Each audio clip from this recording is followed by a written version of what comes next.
যে মমতা ব্যানার্জি তিনি সভা থেকে তিনি বলছেন যে মাদিন সাহেব তুমি সবাইকে নমস্কার দিন এবং নমস্কার করলেন মাদিন সাহেব এবং মহিলার হাত ধরে একবার আকাশমুখো করলেন, কি বলবেন?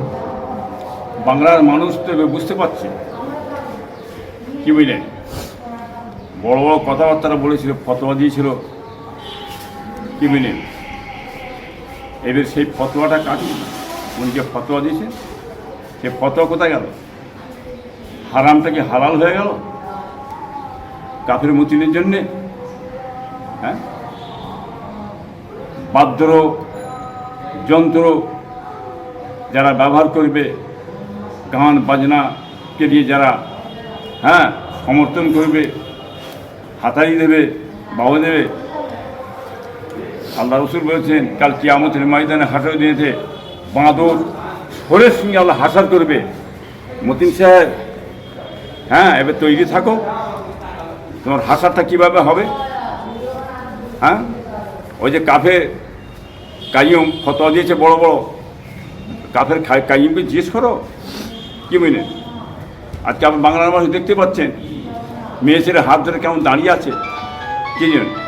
আজকে আপনারা দেখুন, যে বলেছিল যে নবীরা সব ভিখারির বাচ্চা, সাহাবাদের বাপেরা কাফের রক্তই তৈরি, লা ইলাহা ইল্লাল্লাহ আব্দুল মতিন রসুল্লাহ, কি এবারে এই কাফের দেখা জিজ্ঞেস করবে কোথায় গেছে?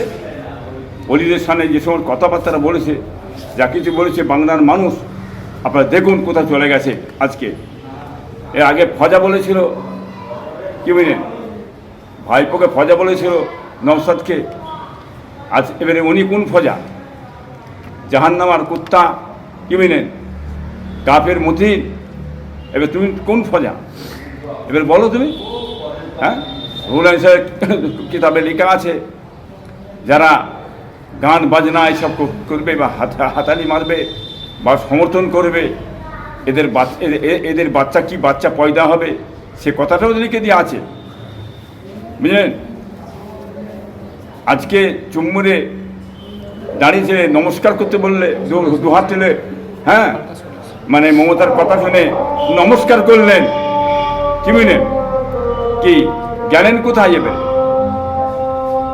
এবারে জবাব দেন যে নমস্কারটা করে কি বোঝাতে চাইছে।